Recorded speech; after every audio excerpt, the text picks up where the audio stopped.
Oh, hello. Welcome to Everyday Experts. I'm your host, Sir Joker, Achille Joker, the Joker, Mr. Joker. I just go by Joker now. You can call me Achille, but nobody does, so you can call me Joker if that makes you happy. I have a very interesting guest today. One of my good friends. I think I've known her 2011, 12 years now, which is crazy because my first memory of Miss Russell is when she came down my first day. Obviously, I was doing my interview. She came down the steps, bouncing off the walls, because Mo's very high energy. And she goes, "Oh, are you starting now?" And they were like, "No, he's doing the interview." And that was my introduction to Monique. Monique is obviously and literally Olivia Pope in real life. She started off with a social work degree, and that wasn't enough. Then she got her RN nursing. I'm not sure if she's an NP. I know she had her RN nursing degree, and then she decided to become a financial planner on top of all of that. And I don't know if she's doing real estate yet. I don't know if she's Doctor Strange. We're going to get into her, which I just found out, her affinity for Marvel and DC and Star Wars. But that's besides the point. So one of the greatest and most interesting and busy people I know. Welcome to the show, Miss Monique Russell. Hello, hello. Awesome. Thanks for having me. This is so cute. It's handled. It's handled. It's handled. I love it. So, what degree do you have in nursing? I just want to get it right because I don't remember anymore because that was like. So I have my bachelor's. I have my BSN as an RN. Okay, so you're an RN. Okay, perfect. Mm-hmm. I wanted to get that for edification. But the first question that I ask all my guests is, if you could be a wolf, a werewolf, a ghost, a vampire, a zombie, a witch, or a serial killer, which one would you be and why? Oh, I mean, okay, so I was watching all the Twilights today. It's so vampire. I mean, Oh, I have an affinity for that. I love like Vampire Diaries. I love vampire shows. So yeah, it'd be vampire easy. Easy, easy, easy. Why? plus, plus Um, you don't sleep. Anyway, why? why? Um, I think one is still the human form.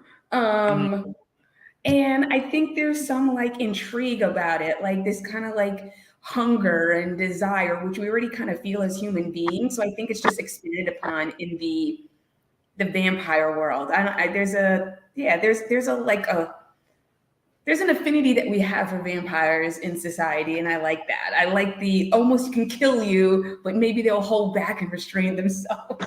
Right. Oh boy, I do like that. Hmm. Um, Vampire. So Vampire Mo. I gave you the Me moniker and Mo. Edward, just to let you know, it's just me and Edward, or You like Edward? I You was sure? just watching Twilight today. Before I came on, I was just watching behind the scenes and the making of New Moon. Oh man. So you're Team Edward then? So I was Team Wolf a little bit, and then all the way Team Edward. Yeah. So you started off Team Jacob. I And actually even have a Team Jacob bracelet. Like I still own that, and then completely went Team so Edward. so what changed you from to Team Jacob? I don't think he was really ready or mature to handle everything. So Was Bella? Let's do it deep. Was Bella ready to handle anything? oh no, she's completely insane for making those choices that she made. I mean, completely bizarre, makes no sense. She literally is rushing to kill herself. So completely psychotic. Okay. Rusting the. All right. I'm gonna make note of that. Oh yeah, I was listening to it today, and I was like, "Yo, look at her rushing her death. Like, give me 1 year," and she's like, "No." I'm like, "To die? Okay, got it, girl, got it." Mm-hmm. I didn't get all the way through to New Moon. I didn't get to the creepy ones. I got to the ones where they glow. Um, I did the first, I think four I saw. After Okay, so that, you got far. You got far. yeah, I'll take that. yeah. I didn't. I'm just not a. I'm not a Twilight head like some people are, which is okay.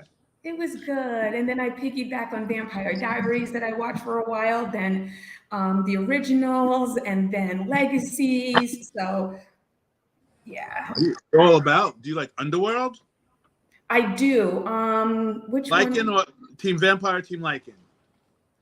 Team Vampire again.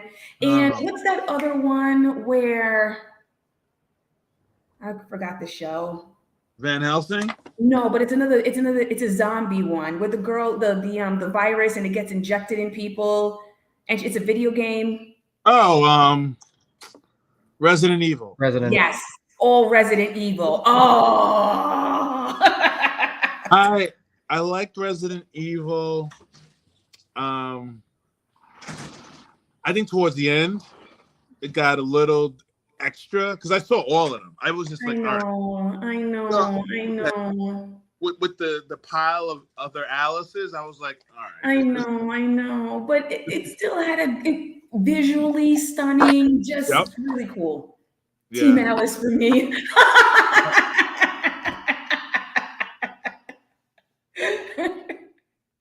That's my lightest skinned daughter. Repping for Team Alice. I'm not a big video game person, so I never saw the video games, but I like the movies. I love the first one. Hold on.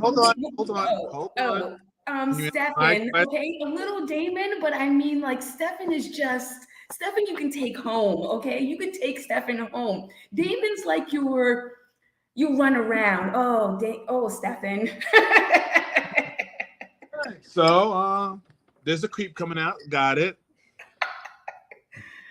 I know. Trust. I know about Damon. I know. Okay. I know. Oh, Damon. I know. Okay. You know, I got it. You okay, Mo? But actually, Klaus and Elijah. Woo. Okay. Oh boy. So I see you got a fanatic. Oh yes, fanatic. So gave it to Monica Molivia a while ago. And you can bring her up, Rob, what she said. I know that's gonna go on incessantly. She said I agree. I agree. Yes. Were you a fan of Scandal?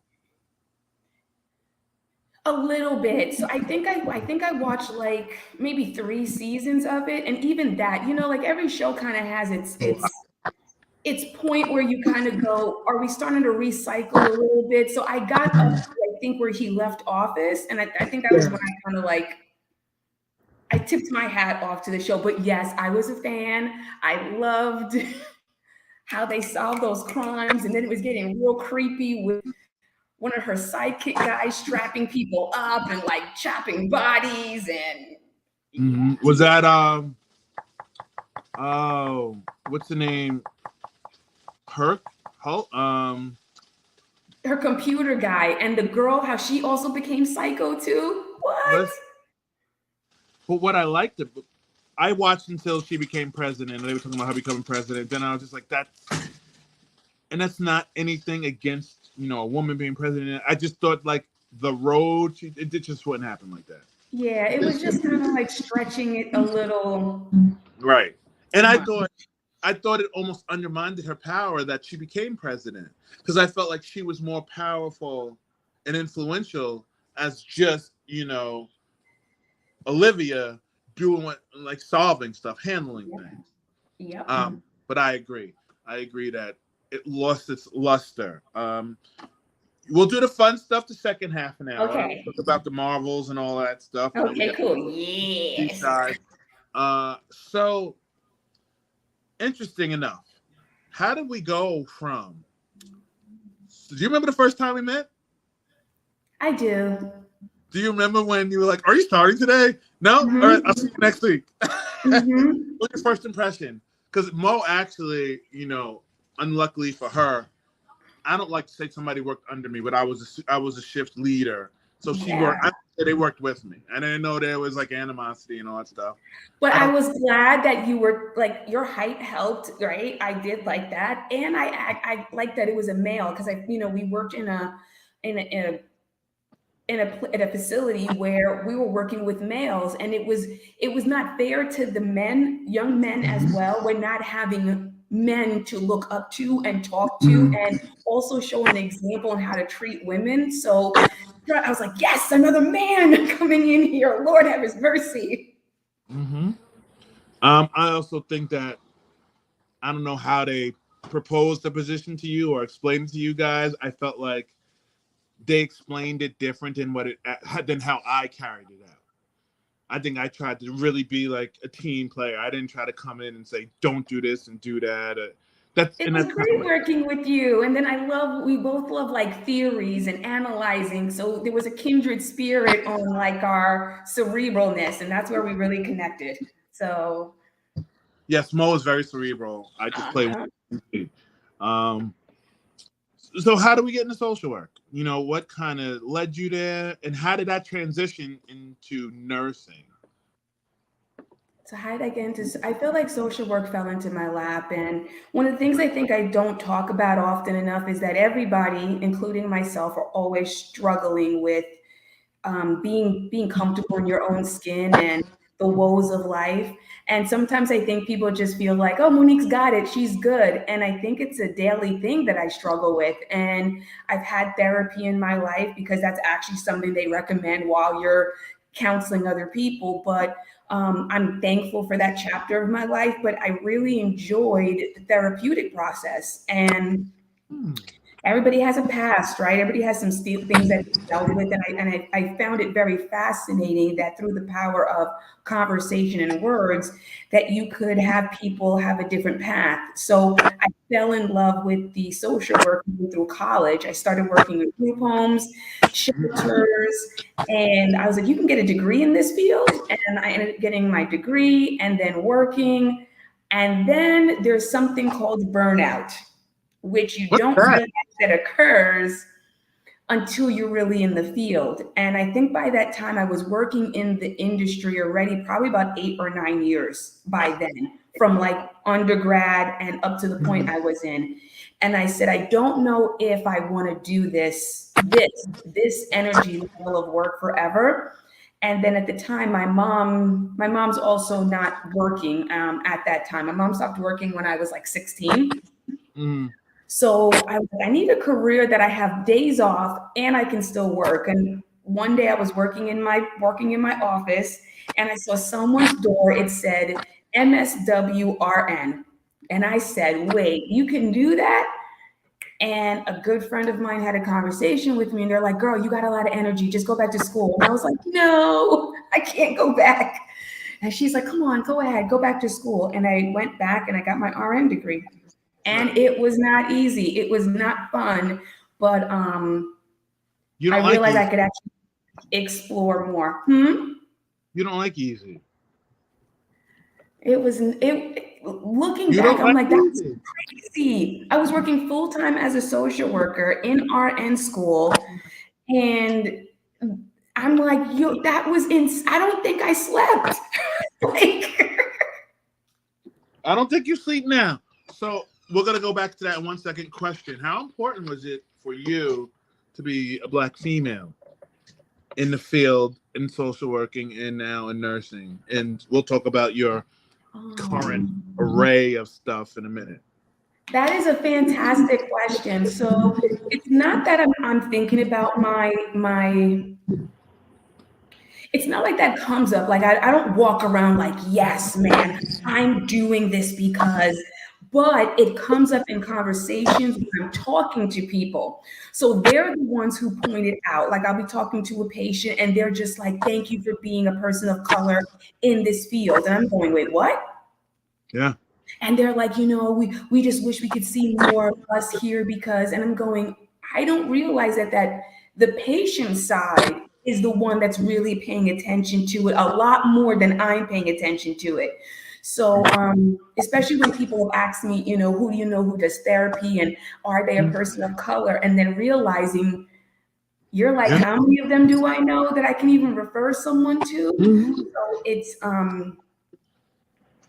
it's awesome. It's an unexpected gift that has occurred, and I'm hoping that as more and more time goes on, we'll have so many options. It won't even be. You'll just walk in and be like, "Oh, look at that! It's someone who looks like me," and Mhm. we're missing way more than just us. So Mhm.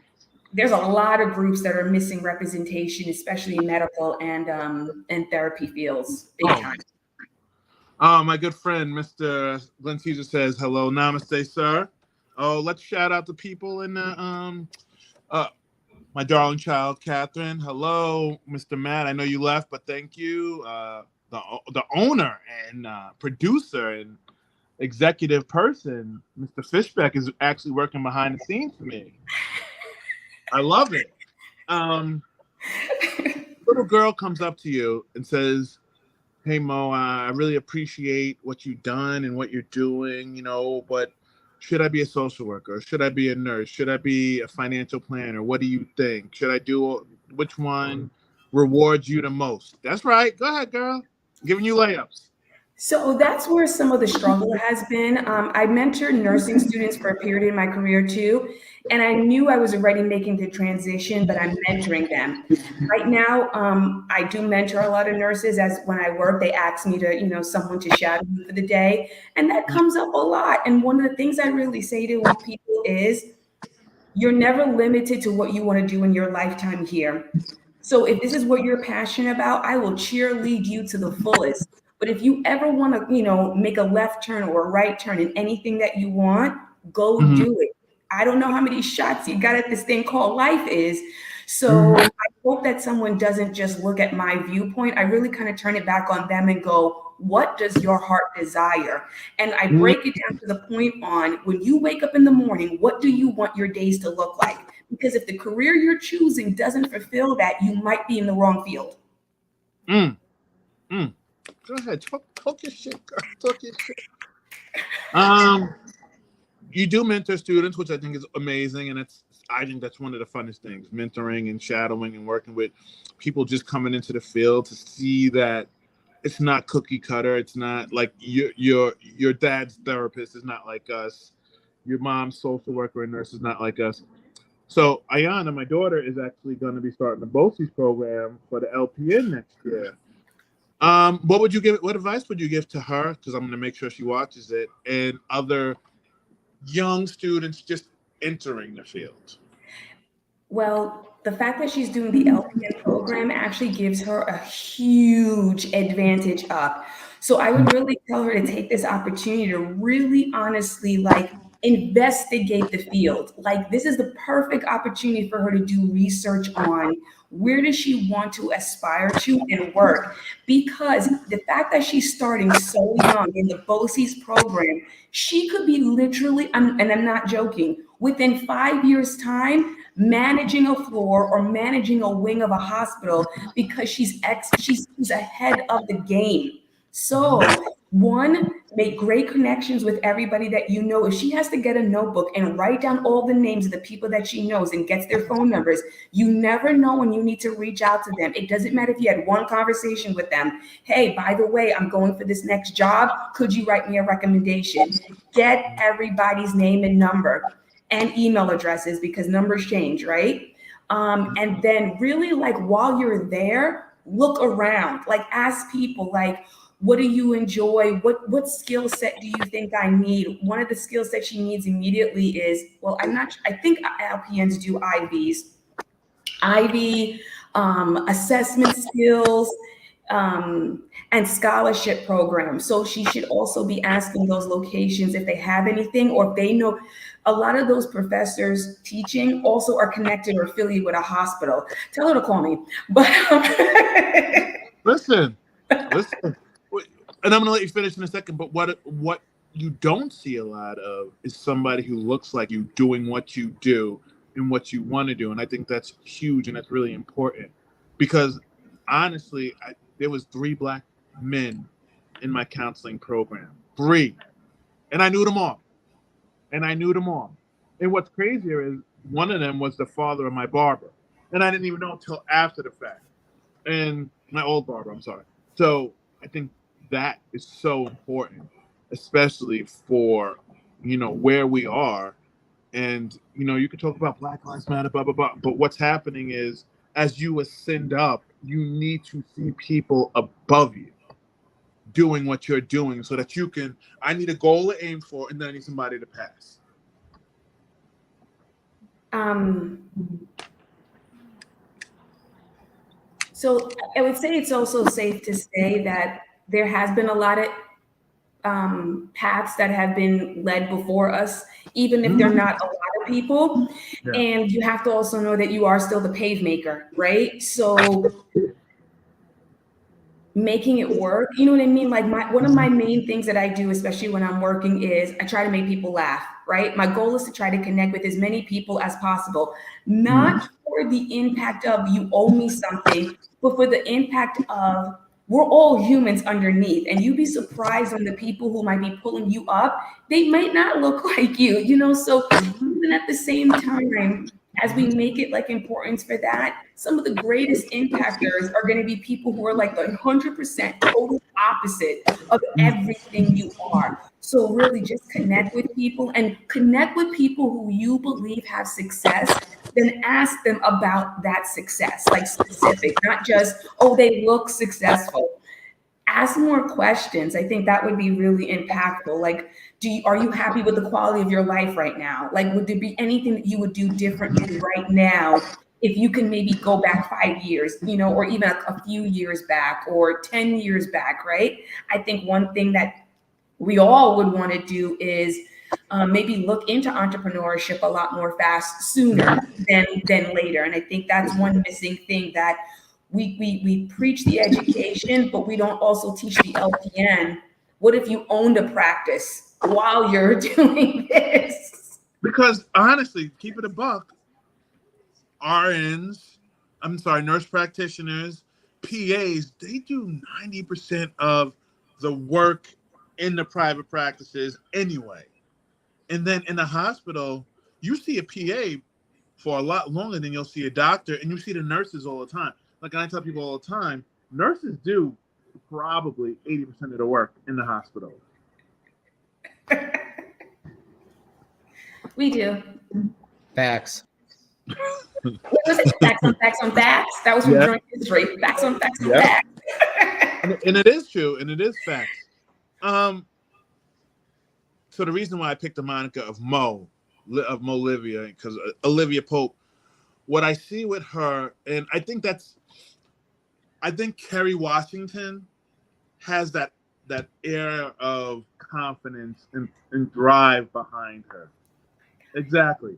So what I was gonna say is, where did you get that drive from? To, again, we haven't touched on the financial planning part. I know it's a big part of what you do now. Where did you get that drive from? Who pushed you? Who pulled you along? I was listening to a quote from Candace Parker, and she said she was listening and she heard that bosses push and leaders pull. Yeah, Who that's pushed fantastic. and who pulled you? Leaders pull. I love that. Who pulled you along? So I've had a good friend of mine years ago ask me that, and I remember Thank you. You're welcome. You're welcome. I remember being challenged by that question because I truly believe that everyone has, I don't know, I was naive. I just felt that everybody has that flame or that fire inside. And I remember a good friend of mine when I don't understand why you keep going for more in your life. And I looked at him and I went, don't you feel the same way? And he's like, I don't. And I was like, oh my God, not everybody feels this way. I do think that we all have different assignments. And as uncomfortable as your assignment might be, right? Because your assignment is important. Your assignment might be homemaker, and you're going to do the best darn job role at that assignment, and you should never diminish that assignment, right? But if you have another assignment, and I call it the tap on the shoulder. So there is this story about Martin Luther King standing at the podium about to do the I'm gonna make a dream speech.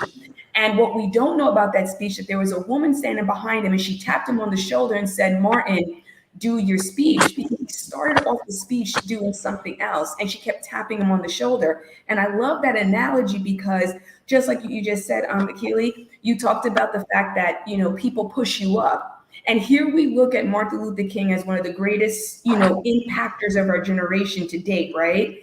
And he had a woman tapping him literally on the shoulder and went, tell about your dream, Martin, right? So I think it's kind of both. Maybe you have this innate desire as an assignment, and then sometimes it's cultivated, right? Like, you don't know where something might spark in you, and it's your responsibility to go and fulfill it because you don't know the people who are going to be impacted by it, and you don't know what you don't know how that assignment is going to help somebody else. So I'll piggyback again about the importance of social work, right? Honest truth, there are days that I don't feel like it, right? I'm not in the best state of mind or mood. But again, the assignment, right? Like even you having this show right now is part of the assignment because it affords me the opportunity to share. And someone might go, oh my goodness, I feel the same way. Someone I will. can also get up again, right?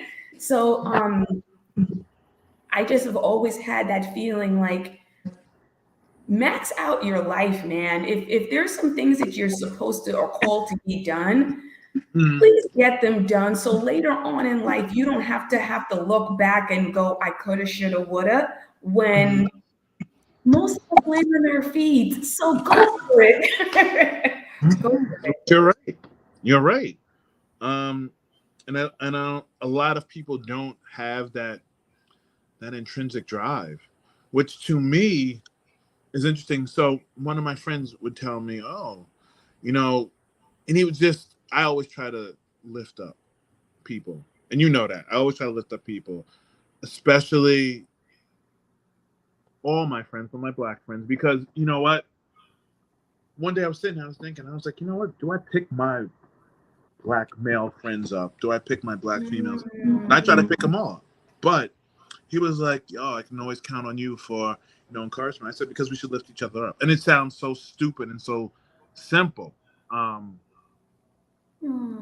oh, look at that! She is very impressive. Monique's a boss. She's a boss Oh, bee. thank you. And I do. It's important that you do pick people up, no matter what. And there have been times that I've been like, "Oh, you okay, Mo? You just keep going." And it's not. And I don't think I've ever questioned your drive. I was always very impressed by your drive because we both are high drive people, but in different ways. But go ahead. I know you're going to say something. I didn't mean to cut you off. Yeah, go ahead. I think there's also anchors that we have. There could be generational anchors, right? Sometimes we do follow patterns or traditions in our families. I mean, how many people do you know that their dad's a dentist and they're a dentist and they don't even know why they're a dentist? It's just because, right? They're also, family lineage. Some people really believe, well, my parents did this for me, so my responsibility is to do this as part of the family legacy, right? I think something that hasn't really been like forced upon me, but kind of lightly spoken is my entire family is not from this country. So there's always been this do better than we did because we literally left our homeland to come to this country to afford you guys a better life. And whether it's hammered down to us or not, there's this torch responsibility that I kind of feel and I maybe take on as I want to honor that in some capacity, right? And then there's anchors. So, it's weird me calling you Achille because I just call you AC. So AC um, is an anchor, right? Is someone who I can't go to everyone for clarity conversations. So when I mean that circle is super small, it might be 4 people. Oh, wow. And that is because, and you're one of them, but that is because I can only talk to people who I know are going to only encourage and push me up and not really go to the immediate human side of you need a break. You should take a Right. break. You should Right. rest more. You know what? You need a vacation, right? And that's something that you don't get often because our human instinct at times when someone's going through something is relax, Yep. sit down, as opposed to that could be an opportunity for a breakthrough. And you challenge me all the time. Oh, Monique, please, whatever, you'll get over that real quick. And I'm like, no, you don't understand. Whatever, Miss Pope. Next, Yeah. what else are you doing? Yeah. And interestingly enough, it's crazy that the show just happened to fall when it did because the first time we met was next month, 11 years ago. Wow. Right? Wow. 2011.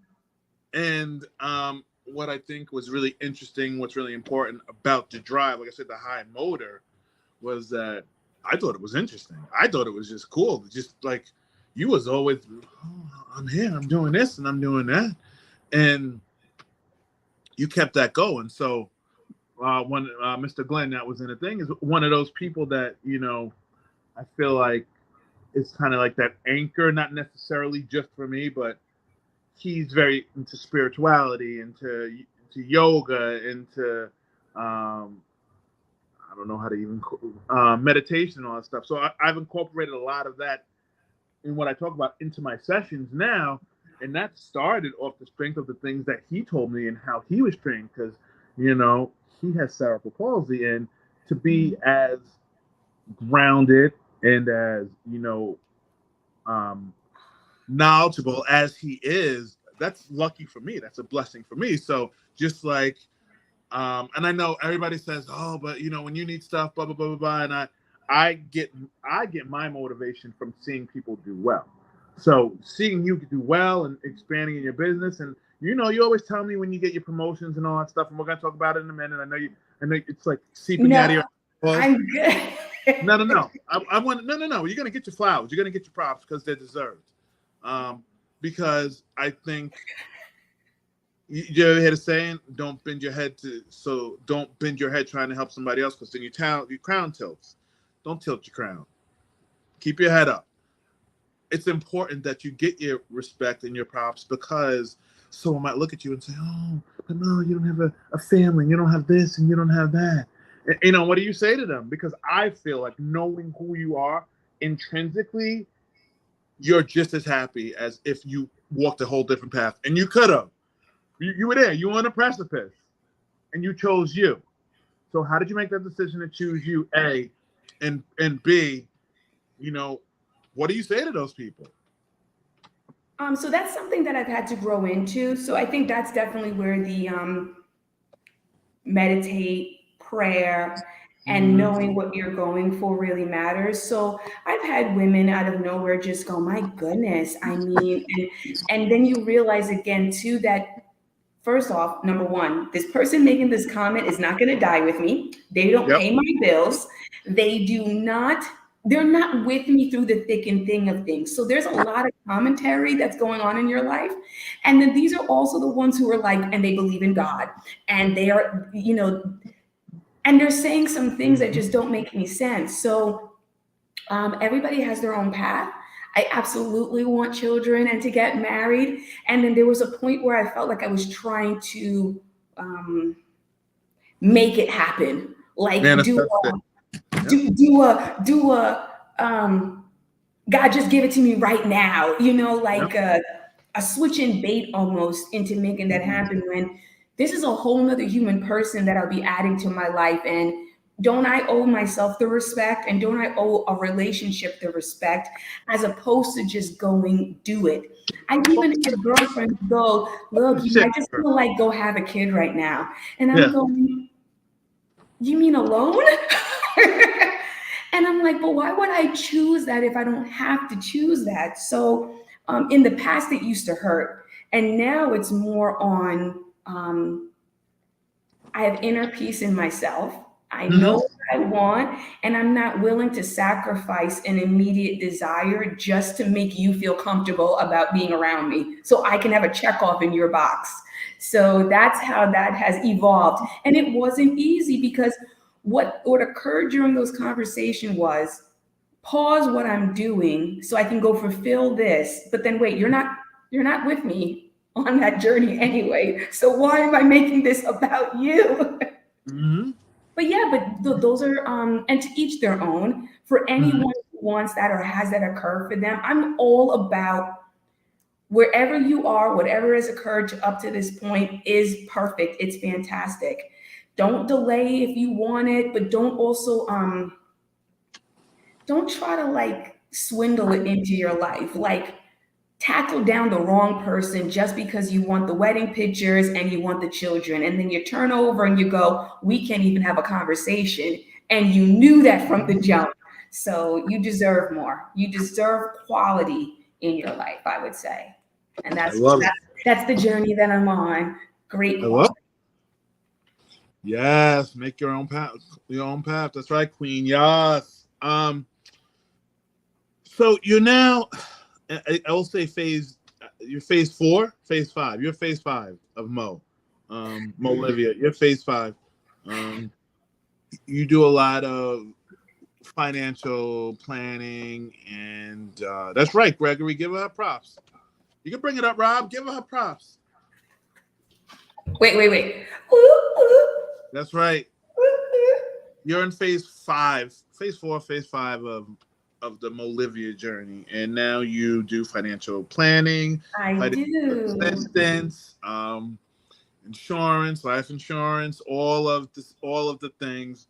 I don't know if you're still with AmeriCorps, right? Primerica. Primerica. I Uh-huh. apologize. I That's am. I am still with Primerica. them. Good. Huh? So tell me that journey a little bit. The Cliff Notes version and how you ended up in Tampa.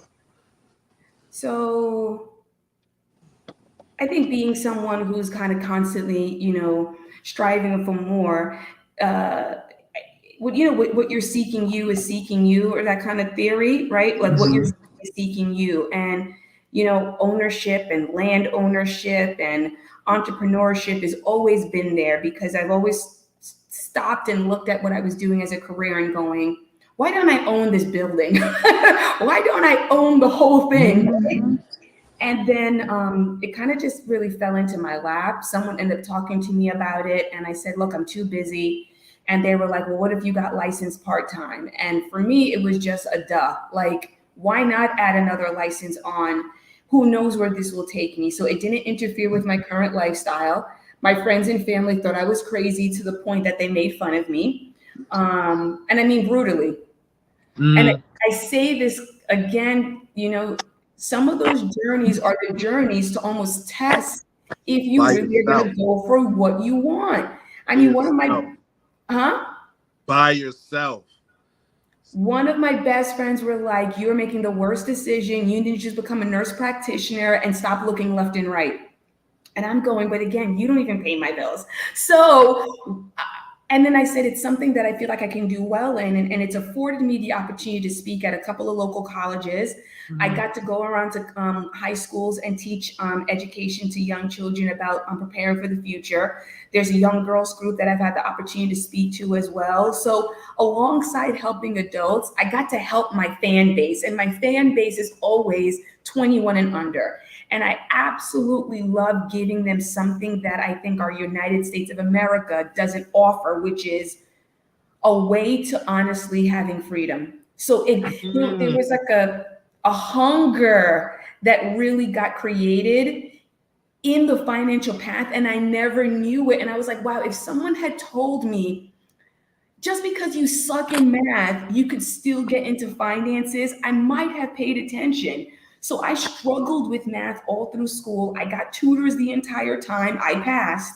But I literally turned the volume down on anything in finance because I'm not good in math. Math and Mm. finances are honestly two different areas. So I have the opportunity now that I teach people how to take advantage of their 401k plans, how to actually understand what a Roth IRA is. And when I meet, look, Mm. guys, you clearly can see I have a lot of energy, right? You can clearly see I got a lot Really? of things. It is so simple. It's almost on purpose that they don't teach us this. It Mhm. is so ridiculously simple. If you're 21 years old right now in this country, there's no reason that you're not a millionaire by retirement. Mhm. There's, but do you know why nobody is? Because they literally are not teaching like ridiculous. If a 21-year-old saved like 25 bucks a month until retirement, So, it so would to be like $1 million. so somebody was saying that I don't remember who was saying this. They said that if you started at 25, I think, or maybe 21, 25, saved $100 a month in a regular, I think she said IRA or whatever. By the time you were retired, you would be a millionaire. Yeah, so the quick math that I know in my head is that if you're 21 to Mhm. 28 and you fully fund your IRA, which is $500 a month for 8 years, you saved Mhm. about $40,000 about, and it probably would have grown to about 70,000. If you left that 70K and never touch it again until 65, it's 2.1 million. Mm. So how are we all failing at something that is mathematically proven? That's what pissed me off. So Mm. that's why I really kind of bunkered down and I got really involved in this industry. And it's Mhm. something that I'm extremely passionate about. And I try to make it as fun as possible when I talk to people. What was the thing you did this when you were doing a public speaking? I don't remember the name of it, but it was awesome because that's when felt like I saw a light switch in you. When you were doing a speech, the presentation, Which I came one? to your house and you did the presentation for me, and you were Oh, Landmark? your landmark. Yes, Oh, I okay. feel like when you did landmark, that you had an epiphany of sorts. Maybe not like a big, huge epiphany, but you almost found like this inner drive in yourself. And I know you've had it extrinsically for a while, but Yeah. Oh, you I were like, oh, remember that. Okay, so I told you guys I do love the therapeutic field, and Landmark. You can look them up online. I advocate them. I absolutely love that experience that I had with them. And one of the things that they really go over is things in the way. And we mm, are human beings. Like it is guaranteed that we all have something in the way. So one of the cool things that they were able to do was to help us break down facts versus stories that we created, right? So I mean, I'll personally share one of mine, right? I have a story in the past that my dad just left, right? And my dad kind of abandoned the family. But the honest truth, this is the version of a child. How much of this story do I really truly know? But I anchored this story on dad left. I repeat it, I share it with others. Dad left, mhm, abandoned. Dad right, left, abandoned. And then what that program, amazing, amazing program, what they did was in a simple conversation, they're able to actually have you on your own way separate what is mhm, facts and what happened. And then like, think about that in a lot of areas of your life, right? Maybe a teacher says something like you won't amount to anything, but then that becomes your story. But what happened versus what you created in a story? And it really blew my mind away where a woman went on stage and she shared that, she doesn't have any great relationships in her life because her dad was an alcoholic. And they said, but what is the story? She's like, oh, my dad left. And then they said, so how did you get that you can't have relationships because your dad was an alcoholic? And you could see the wheels in her mind going off because that is the first time that someone ever challenged the story that she's been sharing. So what it really does is it helps us, one, let go of some stuff that we've been mhm, creating. And the next thing is it re-empowers you to go, wait a minute, have I been holding on to something that maybe is not the truth because we mhm, added more story in it. So what you saw me do was that was a great opportunity that I was able to kind of let go of the baggage I had around my dad. So you saw me lighter because I went, wait a minute.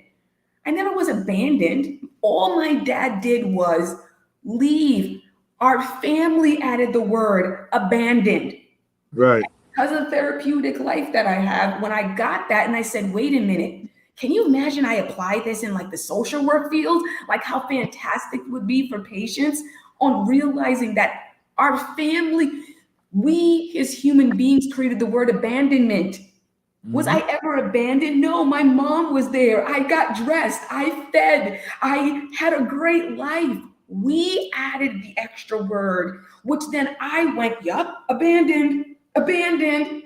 And I'm now making myself someone who walks around as if I was never abandoned, Right. right? So I was able to free my dad from that space and also free Mhm. myself from that space. And guess what happens when there's open space? You run. You get to create new things. And I would really applaud anyone to definitely look that up. I mean, I gave you a snippet of a snippet of a snippet, but those are the kind of breakthroughs that someone has. So, what it is, it's called transformation, meaning that you're not going to be who you were before because you're able to actually have clarity on who and where you are in your life. Therefore, you were literally transformed because I can never go back looking at it as I'm not abandoned. And I mean, this goes for big areas of people's lives, people, things that people never thought they could ever let me let go. They literally have you go, whoa, words and what we add to our story. We Mm. didn't live our own, we lived the new story rewrite. Mm. So, I hope I'm dropping gems. oh, you're always dropping gems. So, from when you gave me the presentation, do you remember what we talked about? Do you remember what story I told? No, you don't. I told you how I couldn't finish my relationship book. Remember that? Right. Okay. Yes, it's coming back. Yes. Last year, Love and Poetry was the finished version of that relationship book. And I only say that because you know what always resonates in my mind when I think we would. I don't remember the. Don't give me the line, but we were doing like kind of We the broke it down. We broke it down to we like, broke it what are down. you not doing that you know Right. you need to be doing? Right. So we had that, and we were talking, and you were saying, well, it was me and your mom. Your mom, I think, said, well, I would say to him, well, why isn't he doing it? He's just not doing it. He's not actually walking the journey because that was always a block. So what unblocked me? My mom passed away, but my dad passed away during COVID, right? And what Mm-hmm. happened was I wrote Heir to the Throne. On the tail end, after I finished Heir to the Throne, which was a lot about all of that, about my parents passing away and all that stuff. On the tail end of that, I was still writing. And you know when I write, because I've talked, we've done stuff, we collaborated together. She's published too. Don't let her gas you. So in the midst of doing all of that, I was like, oh, I'm still writing. Now, normally when I finished a book of poems, I was just done. I was like, well, what if I took it and put it together?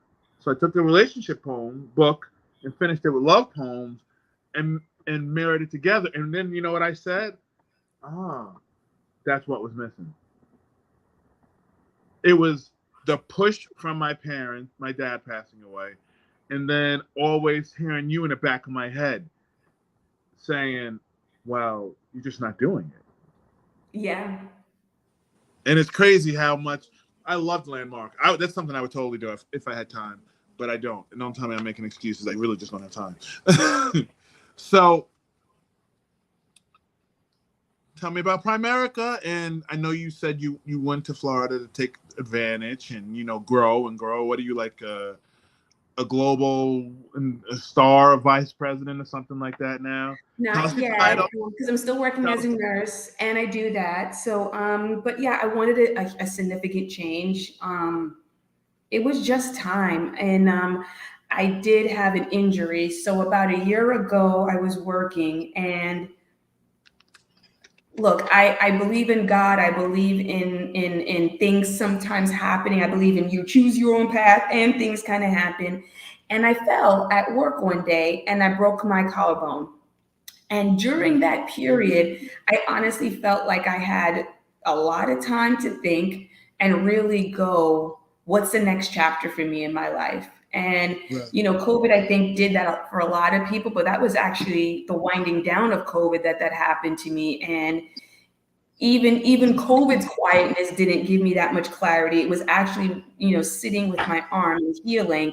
And I just said, man, what if I just really started looking for a new place to live and really expanding. I feel like, look, I love New York. I love New York. I love New York. I love New York, right? And what else? What else is beyond the state that I called home? And that was it. Everything just happened in succession. It was like,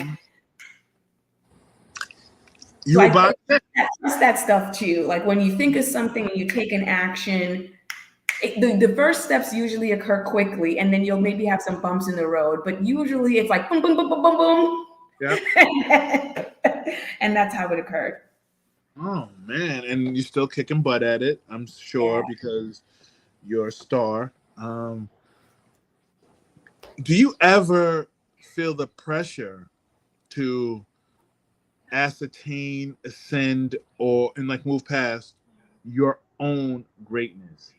And don't tell me you're not great.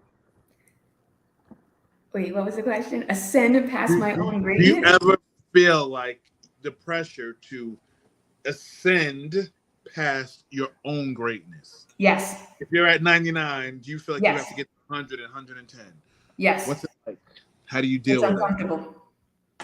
You like that though. You like being uncomfortable. No, I was like, God, and it's because I see my human flaws, and there's nothing like seeing your flaws, and maybe no one else sees them, but you see them, and you're like, God, I could be a better human right now. And I'm like, Mm-hmm. and it sucks. Mm-hmm. It It's hard. sucks. But It's hard. then you can't stand still. Going Yeah. back makes no sense. And then you do realize that you being a better version of yourself truly impacts other people. I took a week off of work, and one of the things I created in my working right now is I created something called Happy Huddle. And at first I was like, this is ridiculous. We don't even need this. But I acknowledge the team. So I'll be like, let's acknowledge the social worker on the floor. Let's Right. acknowledge the cleaning crew. I mean, we acknowledge everyone, right?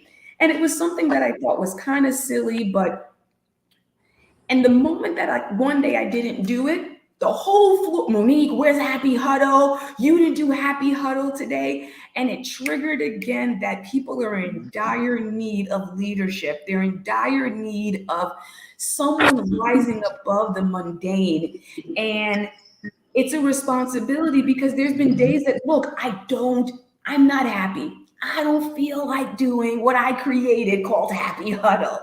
And those Mm-hmm. moments when I go, just because I don't feel like it doesn't mean that it's not something that's important, because the impact of what it helps with other people is 100 times more than my mood at the moment. And that's sometimes the uncomfortable thing, because I think those are called to leadership, and those are called to do more. I've had people go, why do you care that people are drinking water? Just worry about yourself. Because I do that to my team. I'm like, guys, health is important. I hope you're drinking water. Guys, I hope you're packing your own lunch. Why are so many of you going to the cafeteria every day? And I've had people go, Monique, you're wasting energy. Why are you doing that? And I go, I don't know, but I'm supposed to. Right. And you don't know who that's going to resonate with. You don't know who's going to take that one thread and be like, okay, let me pull myself up because Monique did the huddle today. And I know I saw her walk in, and I know she didn't want to do it, but she did it for us because, sometimes, Let you me just, tell you, to the point that there's been times that I've been there, like, Monique, we didn't hear you laugh today. Are you yeah. okay? And it's because I'm having a tough day. Like maybe my patient load was tough, but I'm going, but that's again how sensitive. So imagine if people are that sensitive to when you're at your best, right? Imagine when like you just don't care, you're not striving for anything. Imagine the impact that we do have on our family, our friends, when people notice at your greatness, and that they notice when you're off too. So the meditation, the prayer, the eating well, look, I'm on a whole reducing sugar. It's not fun, but I do it so that I can still do the things that I said that I want to do. Work out, have energy for my friends and family, but it's not fun. And I think sometimes we equate that success, even you guys creating the show and everybody being accountable to being on time. The equipment is prepped and tested. Mhm. it calls you to have to do something in preparation. And I thank you guys, because even when I came on early, I literally was like, boom, I'm on 30 minutes early. And the squad was on 30 minutes early because we have a responsibility to the guest, right? So it's not always fun, but the reward is sweet when someone logs in on time and they're like, oh, the whole group is here. Yes, because we prepared for you. That, So that's a big thing for me. That's why I tell every guest. And what did I tell you? I said we start on time. Didn't I tell you that? mm-hmm, I think there's been 2 times when we didn't start the show when we were supposed to. mm-hmm. 2 times. And I think that sets an example. It That's important. does. And it We like to be Rob? punctual on this channel. Yeah. Start time means start time, kids. Yep. I want all the shows. I want to honestly, like all the shows, when we say we're going to start at a certain time, unless we're given hours notice, that's something, that we couldn't, explain came up. We always start on time because you got to set that precedent. So it's interesting. You said talking about the whole finance thing, and we got 4 more minutes of boring, then we'll let you nerd out a little bit. yes. My dad was always pushing me to be a lawyer, to be a doctor, to be a financial planner, to do something to make more money.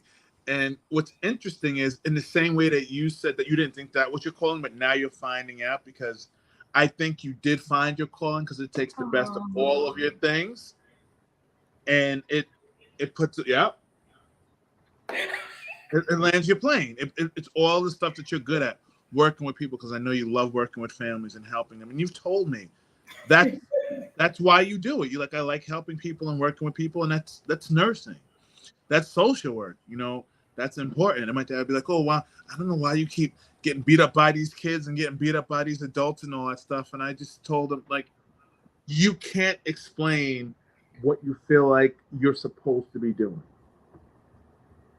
You can't explain this. Money's not going to give you that intrinsic, reward of, I feel like if I told you there's 2 things I feel like I'm supposed to be blessed by doing: a therapist and a writer. And how do you pick one? Because which one are you better at? Or, are you a better nurse or a better social worker? Or are you a better financial planner? You could think about it. I mean, there might be ones you like doing better at certain times, but I think your calling, like you said, your calling is your calling. And when you're called to, help people out and help and work with them and work for them and show them how to do things, because I have a West Indian couple that I'm doing family counseling with, and there's stuff that we talk about where it's just like, but are you guys listening to each other? Because we talk all day, and we talk, but communication. But are you understanding? Are you listening to each other? And it feels good for me to be able to tell a Black couple how to increase that, because so many couples are blinded by what they see right in front of them as the immediate issue, but don't sit there and say, okay, but do we have a strong relationship? And so much of that is missing. And I think that it's good to come from somebody who looks like you, who talks like you, who acts like you, and all that stuff. Any thoughts, or are you ready to nerd out? I know you're chomping at the bit. No, I think that is it is powerful, and it again goes back. So you started off with the whole your passion, and I don't think there's a timeline on finding a passion, right? I mean, sometimes life happens, and you just got to do you got to do whatever job is available to take care of what you need to take care of, right? And then through that, if you're paying attention, you'll find the things that come effortless to you, right? The things that just may be easy, which again is us talking when the kids are sleeping about goals and dreams, right? And you writing and sharing it with people at the house. So it's your passion is always trying to see through and talk to you. It just might sometimes take a little bit of time to rise to the top. But and then the other aspect that you talked about again is just representation. And I mean, again, this is echoing throughout the entire United States right now. There's not a corner that this is not a hot topic where representation is the most important thing. I had the opportunity to work in a jail on Long Island, and representation is low. So I mean, like, and you look at the voters who are actually casting the ballot. I don't mean us, the voters. I mean, and again, if you don't have enough representation, you don't have a pull from that voice. So I encourage all people, no matter what age you are, go to your local chapter government meetings, go to your school voting things. You have no idea how your one voice could really make a difference in the entire community. And if you can't start with the community, start with yourself, right? As simple as Find out what's being going on. right. Find out what's going on. You don't like the way your street looks, you could take a broom too, So, yeah, try to start with yourself, and then the world will get impacted. And I have the opportunity that I'm part of a faith-based group every Friday, and one of the things that we're doing is that we all come from West Indian heritage, so we are all going to all our family, or they're either born there or family is from there, and islands, and we're donating to each organization. So we just did Haiti and we just did Guyana right now, and the next is Trinidad and Jamaica. And that's been just a heart mission that when I'm working, I know that my money that I'm working for is also going to something that is extremely close to my heart, because the Caribbean is where my family is from, and it's an area that I want to give back to, and if it's of importance. And the same thing for anything that you guys have going on. Anything that you believe is important is worth you working, and then also feeling value to increase your income so that you can then do the things that you want to do, which is give back to your community or the charities that you want. So yeah. Yeah. Rep your squad, rep your flag, get in rep where you're from. Oh yeah, my family's from Jamaica. Okay. Jamaica. My family's from Jamaica. I like it. All right. Time to let you nerd out a little bit. Thank you. DC or Marvel?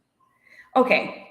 So I've been a hardcore DC fan for a bit, and that's really because of Batman. So let me just put it that way. It's just been Batman. Goodbye. It was a good. Thank you for being on the show. I'll talk to you later. And then, just the intricacies with the Marvel universe has been fantastic. It's been fantastic as an adventure of the study behind it. And that's what I like. I like to actually, I don't want to watch something if I can't dive deeper and learn into it. And I love that. That's why I love Planet of the Apes too. I love the trilogy. I don't like the new versions, but Planet of the Apes, the old versions, so good. Like the new Planet of the Apes? Yes, I'm such a fan of Planet of the Apes. Rob, you're about to nerd out. Go ahead, Rob. I mean, okay, first of all, the 1968 original. We just did a 3.5-hour show on the 60s. I mean, I remember being a little kid the first time I saw that movie, and the ending of it was just like, holy shit. Rob, can you flip me Mo, please, so she can be in the camera? Okay. Thank you. I mean, what is the line? There's a line that I say all the time and nobody gets it. Bright eyes. I be saying bright eyes to Matt. Nobody knows what I'm saying. Oh, bright eyes. Yup. And the new trilogy. He says he doesn't like it. Oh, you don't like the new trilogy? Like it that much. What? Okay. All right. So I'm sorry. It was good. It's just, let me tell you something about the old classics. The weird pausing and the lock scenes, I miss that. I miss that so much from watching movies from the 70s and 80s. There's just something about that they'll hold, everything doesn't have to be action, which is why I actually enjoyed watching Loki so much, because there were conversations. I love a good narrative. Right. They don't make movies like they used to. Don't fluff me with all that crap. Give me a good conversation. They cut all the nuance out of things. What I like about the new trilogy more than the old trilogy is I felt they were really apes that were enhanced, as opposed to humans that had these apish qualities. Does that make sense? That's what I like about the new trilogy. Yes. We'll give you that as a point, okay? 1 point. 1 point. This is a Achilles show, so I get all the points, but it's okay. Loki, since you started blabbering about Loki, let me ask you a question. Carolyn loved Loki, of course she did, because she's a weirdo. Release the nerd, Gregory's. Release the nerd. Release the nerd. So I've heard this. I've gotten confirmation in the last scene with He Who Remains, Jonathan Majors. A lot of people have said his mannerisms remind them of me. Yes. Go ahead, talk about it. Then you can talk about Loki. Hold the. Yeah. The whole like poeticness that he has, and like saying one thing but then challenging one another. Oh yes. Yeah, I like it. What did you think of Loki trying to make out with himself? Yo, somebody just said Loki was all right. It's okay. It's okay. No hate. I thought it was fan. I mean, I look, I was just happy to see him with someone. I could care less with that whole thing. It's still TV. I wasn't taking it that serious. What I also believe, and Rob, you can confer or deny this, but I do believe that Mobius is also a Loki. Ooh, interesting. Ooh, that's really interesting. That's an interesting. Think about it. The only people who can survive when they got to the next place are Lokis. Mobius survived as well. Everybody else also dies. Obsessed much? Loki. He's a Loki. I love it. Okay. All right. What do we think the role? I was listening to somebody's video today. I can't remember. It all runs together. What do we think? Rob, you can chime in too. So, what do you think of the role the TVA is going to play as opposed to like the Infinity Stone? I mean, first of all, 10 rings. You know, and no spoilers for Thor. I just like, you know, I just feel they've been talking about this for years, this whole comic book fatigue. I think I'm there. We're inundated with so much Marvel content, but they're not taking us anywhere. They keep setting up all of these new roads, TVA, the multiverse, et cetera, down the line. And it's like, where are we going? You know, and it's like, even in the first 3 phases, you know, phase 1, we got 4 character setups. And yeah, I know Black Widow was in there and so was Hawkeye, but 4 character setups. And then we got the Avengers movie. Yeah. And then it's like, okay, now we're going to make Ant-Man. You know, and it was just like, let's add one. Now we've got Shang-Chi. What are those 10 rings meaning? I don't know. The TVA, just like, you know, so what does it mean? I don't know. But right now I'm at this point where I'm just so confused, and I highly doubt She-Hulk or Black Panther Wakanda Forever is going to give me any answers. What do you guys think?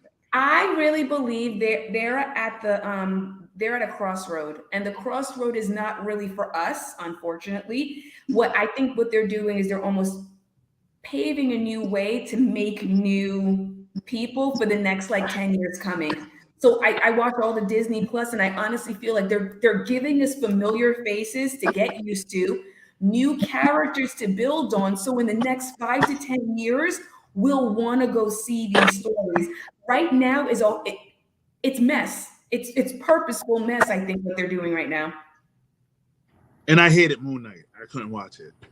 I wanted a dark psychological thriller that they just Disney'd the shit out of it, and it was too PG for me. Like, unfortunately, they boxed themselves into a corner. It was good. I mean, it was fine. It's just they boxed themselves in a corner where it's like every character is cocky and has to make jokes and is kind of an asshole and blah, blah, blah, blah, blah. Every single character.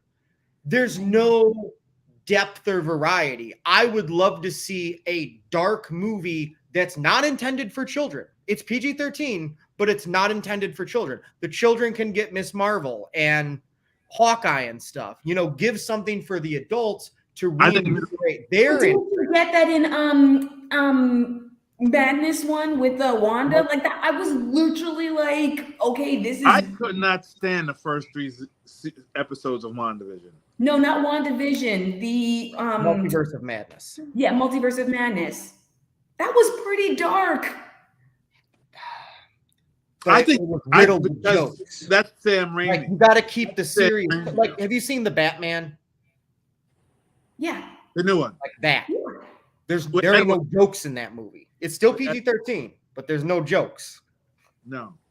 You know. But they did it with Star Wars too. They ruined Star Wars for me. You know. All right, hold on. Rob, one place at a time. I happen to like Miss Marvel so far. I didn't see the new episode yet. I saw it. I it was good.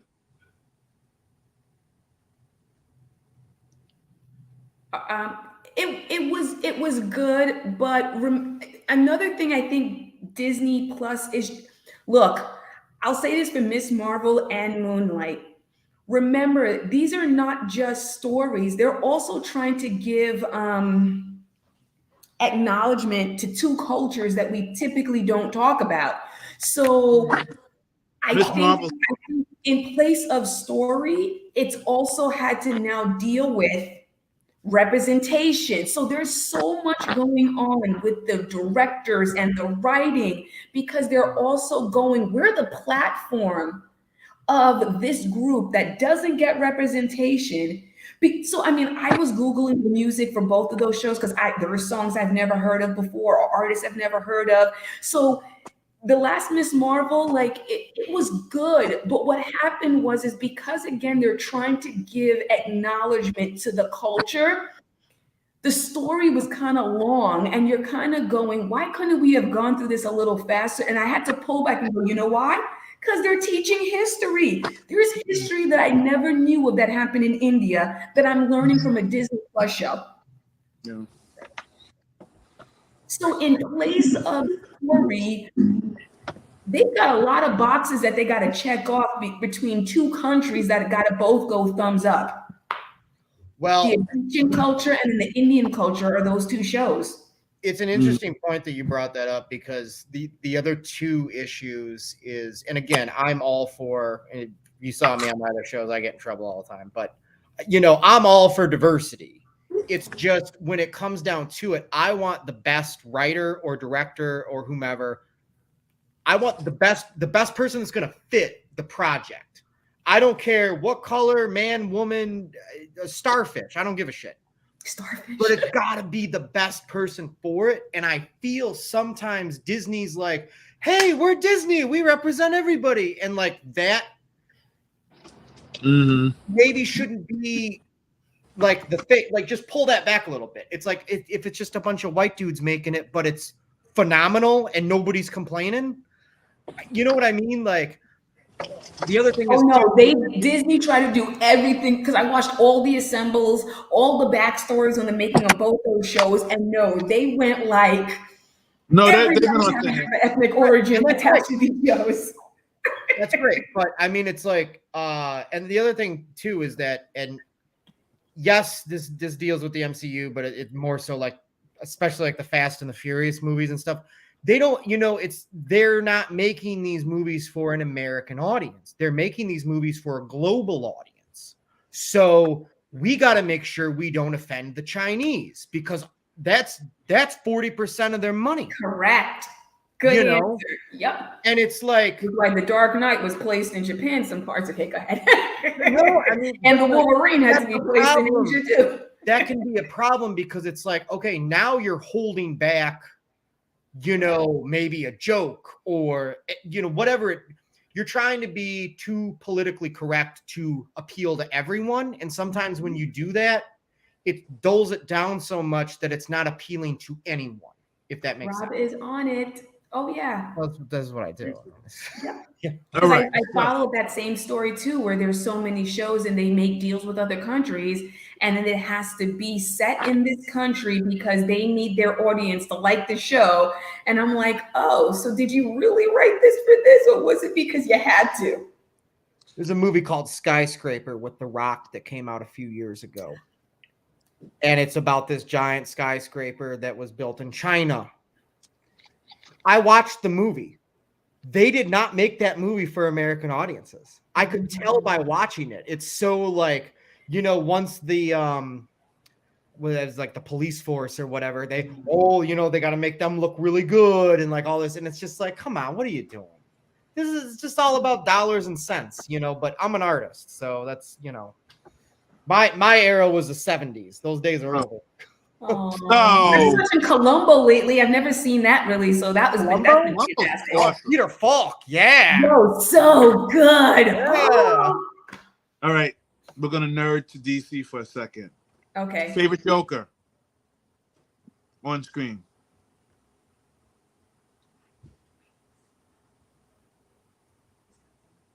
You're thinking way too hard about this. Okay, so I mean, like, I always appeal to Jack Nicholson, but get her off the show. I'm just kidding. No. That was like, I know what theater I was in when I saw that Batman. I remember the time of day. Like, it was like it made an impact on watching that Batman. Okay, so it's okay.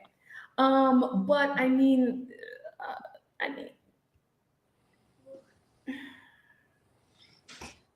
So you're saying made. your vote is for Peter Falk. I mean, not Peter Falk. Just kidding. For Jack Nicholson. Peter Falk. I mean, that's fine. Heath was fantastic. He scared me across the screen watching him. I don't get what's his name. You know who I don't get as an actor for real? Joaquin. Who was I'm bad with like the names. Jared Leto. Is it me or does Jared? Is it him or is it the writing? He's okay. First of all, here's the deal. He's a great musician. He was really good in Dallas Buyers Club. He deserved that Oscar he won for that movie. I've not seen him in another film that I've liked him in. And I've seen All the Little Things. I've seen The Little Things. You didn't like that? I like Denzel. I didn't, Question. If he would have had more of that kind of temperament that he had in All the Little Things playing the Joker. Yeah, I mean, sure. We'll never know, unfortunately. We will, because there's new people running WB and they're going to do whatever they want. Well, I'm just glad we're going to have like a minimum 2, maybe 3 Batmans at once. That's going to be great. So bring them all. Have a Michael Keaton Batman and bring Ben Affleck back. And they're talking about Christian Bale coming back. I know. I watched that too. That's craziness. I was like, come back and make another trilogy. I don't know if it's going to be a trilogy. He's spoken about if it's the Multiverse Batman. If what's the name? Who's the one that wrote all the stupid? If Christopher Nolan comes back, he said he would be open to coming back. Did I say Correct. And you watched the same thing. Christopher Nolan, yeah. Christopher Nolan should come back and do it. No, he should. He's fine. I think Joaquin Phoenix is my favorite Joker. God. More time goes by because he's a true psychopath. Like again, and I understand, and trust me, I love Taxi Driver, and it kind of rips off parts of Taxi Driver and The King of Comedy, also starring Bobby De Niro. But we need to see him play the Joker. He's going to him and Lady Gaga. It's going to be an awesome musical. You hear this, Mo? A musical?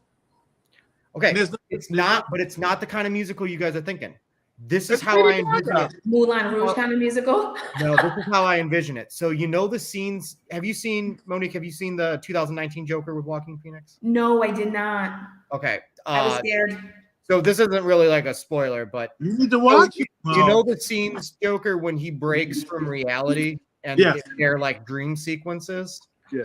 My theory is in this film, when he breaks from reality, his visions and stuff that he has will be the musical numbers with Lady Gaga as Harley Quinn. Listen. So it's not a real musical. Like we're not going to mess up. I need to Google. But he's going to break from reality and go inside his head, and that's where you'll get the music. I don't have a problem with it being a musical because it's Lady Gaga. Because you're not going to get a much better voice than hers, honestly. That record she did with Tony Bennett was fucking great. I never heard it. It's good. She can sing. Outside of pop music, she can sing. She's got a really good voice. So she's supposed to play Harley, and they're supposed to be. No way. Yeah. Oh yeah, Oh, no, like it's listen, and- when they say in talks, and they're about to sign the contract. So he finished writing it already. Todd Phillips finished writing it, so it's done. It's Lady Gaga. No, she's not. No, she's not, Catherine. Don't get voted out the Joker Club. Get out. Of course, this is old news. So you said Joaquin. You said Jack Nicholson. Cool. but it could be very I can never pronounce his last Okay, name. you know why? He had some Irish cool guy. lines that I still use to this day. Like one of the lines he goes, man, where did you get all those toys? I'll be saying that randomly, or I'll say, Never dance with the devil in the pale moonlight. oh, the other one, Why so serious? Want to know how I got these scars? that's Come on. fantastic. I love that. Jack, I don't know how I got these scars. I love this Okay, job. so here's the I best really part love- about all of this that we're talking about right now is that, and I'm not the first person to say this out loud. Many people have said that.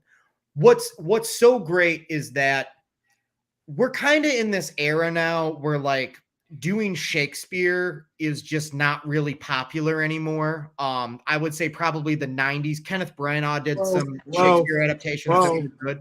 Hold on, let me finish. Denzel just got nominated. He did Macbeth. I know, but the audience was not really for people under 30 at all. What I'm getting at is I'm not under 30. playing Joker is like playing Hamlet at this stage of the game. So we're going to see all of these different iterations. And it's like, what is this person going to bring to the table? And I'm totally here for it. It's almost as if these characters are, like Shakespeare or like, mythological gods at this point, you know? I like it. So I agree. I concur. Oh yeah, I have a name for my pain, and he's called Batman. That's a pretty good Joker. what is going on? No, I like Batman too. Favorite Batman? Ooh, Bale. I like Batfleck a lot. I've resonated with Batfleck. I like the idea of Batfleck. What we got in the Zack Snyder cut. Give me like a trilogy of that shit. Yeah, Bale and Keaton. So you're just, what are you, 90 now, Mo? Bale Anyway. and Keaton. All right. 8 minutes left, Miss Pope. What did you think of the Batman, new one? Fantastic. I mean, I was terrified from the first 10 minutes of the movie, and I was shocked. I was like, yo, how did you guys get scared? Me scared this quick? Like, we just started. Like, Too long. It was too long. Yeah, I thought it was refreshing. And I think that's what's cool about the interpretations of these movies. You get someone's complete like fresh take, and the fact that it was like always raining, and I love all the backstories, and they talked about how that even echoed the depression, the sadness of this area that they live in, is why it's always raining. And it's like all the bad guys won. So that was also pretty cool too. It's like, wait, this is what it would look like if Batman really lost. The town has been completely taken over. People are just sad enough. There's been a handful of movies that have come out over the last 10 years that remind me of the 70s. For example, 2013's The Conjuring, the first one. The new Batman really reminded me of good 70s filmmaking, because Matt Reeves, who directed 2 out of the 3 newer Planet of the Apes movies, he has an artistic vision, similar to Nolan. And I think for Warner Brothers, it's a very smart move. And I'm so happy the new president, the Zaslav guy, or how you pronounce it, that's now the president of Warner. I'm so glad, because he is so interested in letting filmmakers have an artistic vision, letting them film, go make their film. That scene at the end of the movie where all of the cops are in in his apartment, I was on edge. I was like, 7. oh, get out of his apartment. And I was like, why are we back in his apartment again? And I was and I was like, and nothing happened. But I'm like, the fact that they had us on the edge where we didn't know if that building was going to blow or not. Fantastic. 7 minutes. No, 7. That's the movie. The 1995 film by David Fincher. Oh, 7. Woo, another creepy movie. 7. All right. So, I guess you guys, I'm not a Star Wars person. It's not anything new. I've always been Star Trek. Big muscular alcoholic Batman is my jam. I will say the lightsaber fight between Vader and Obi-Wan was dope. Yeah, but they should have used John Williams' score because the score that they played I don't underwhelming. care. Underwhelming. The fight was good. I thought the fight was good. That's what did you think of the series overall? I thought it was fantastic. I'm hesitant. I have been disappointed with the Star Wars moving forward, so I was a little nervous on watching the series. I literally let the whole thing air out. Then I watched it and I was surprised. And I like pacing. There's something I love when a character can pause and have like a one-to-one conversation. And the fact that even let little Leia do as much as she did, I was surprised, but I felt like they held here's the thing.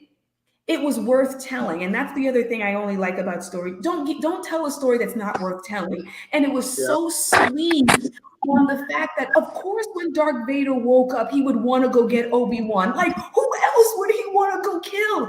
And not kill, torture. Oh, yes. It was so good. I want to slowly torture you. I want to slowly make you panic because it's not like he couldn't just got him and killed him. I felt like his torture was, I'm always coming after you. And even that fight that they had, he was pissed because he wants to torture Obi-Wan. Cutting him limb from limb is not the torture. He wants to mentally mess this guy up, and I loved it. That's a change. My only critique was that there was no real stakes in the show because everybody's seen the 1977 Star Wars, so it's like everyone's gonna make it out. But that's why prequels are hard. Nice. Right. 3 minutes left. All right.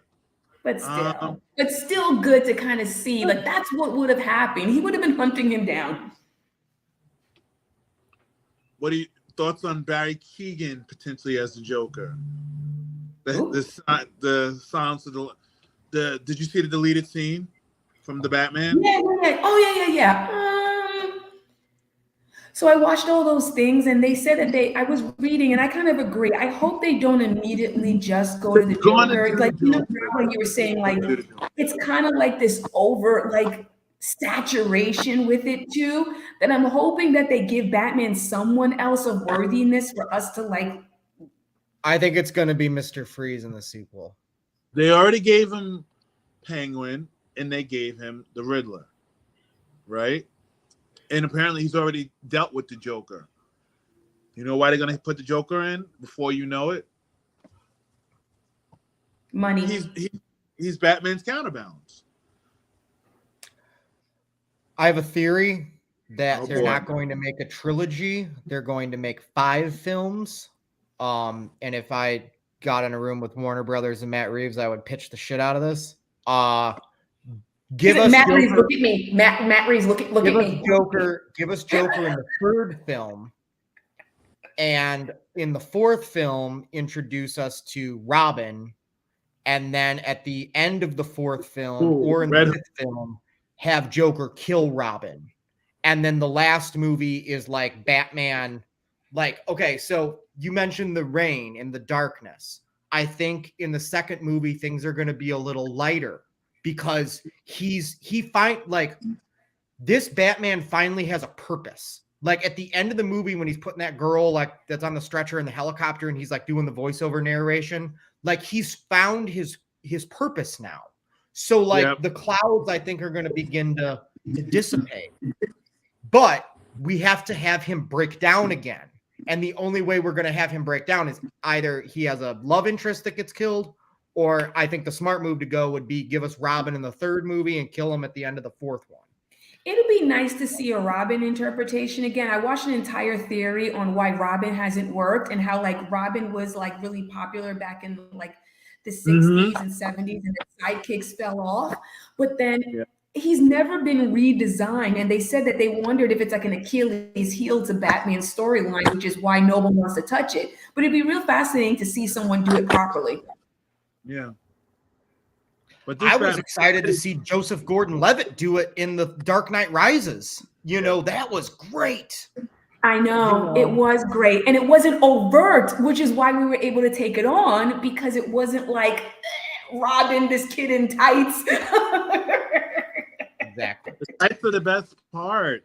All right, so I should have said the best Joker was Lego Joker, man. That was the best Joker. That was the best Joker movie. That was the best Batman Joker storyline. Lego Batman was the best Batman. Beyond. Oh yeah, it was amazing. All right, so last question, Mo. Then we're gonna let you get out of here. Any superhero or supervillain, who would you be and why? And if you don't have one picked out and you can't pick Batman, you could pick a power you would want. I would want to look like Storm. But I would want to have America Chavez's power by going through multiverses. I thought that was fantastic. That'd be pretty cool. Storm could universe walk. That would be cool. That's a good answer. Why? I thought that was fantastic. I just wish they spent. I think it was a miss in that movie when not being able to like kind of pause into different universes for a little bit. I thought we should have picked up people throughout the multiverses and then fought her together. That would have been cooler. And as opposed to just meeting everybody in one dimension. Yeah. Yeah, I think that was just like a miss from even like a visual design to be able to walk in and pick up like the guy from Fantastic Four in like one multiverse, and then pick up like Professor X from another multiverse, but like everyone has like completely different like designs, and then like they all came together and then they all died. But it would have been cool to like go into the multiverses a little bit more. It was like quickly with that fall that they had. It was too fast. I think that film would have worked better as a 6-part series. Yeah, I can see that. Because then you would have been able to do exactly that. They could have built on it. They tried to do too much. I felt there was too much in that movie. I don't know. I'm watching it and I'm going, it was a lot. It was like almost too many stuff in one movie. Yeah. It's Marvel now, all the things. Well, Miss Russell, I thank you for your time. Rob, I thank you for joining us for our fantastic. Oh, I would love to chat with you guys again about like reviews. Let's do reviews. we can come back. You come on the other show and no, we don't have to come on the show. We can just Zoom together and talk about Thor. So, Mo, when we go off, stay on for 2 minutes. Robert, thank you for joining in. The 23rd is the next episode, 9 p.m. Asi is coming out back for part 2. So somebody was giving me good quotes, and she said, be that tap on the shoulder for you or for somebody else. That's Monique Russell. Oh, look at that. I turned you saying into a quote. My other quote, not all scars show, not all wounds heal. You can't always see the pain that someone feels. Thank you for tuning in, Everyday Experts.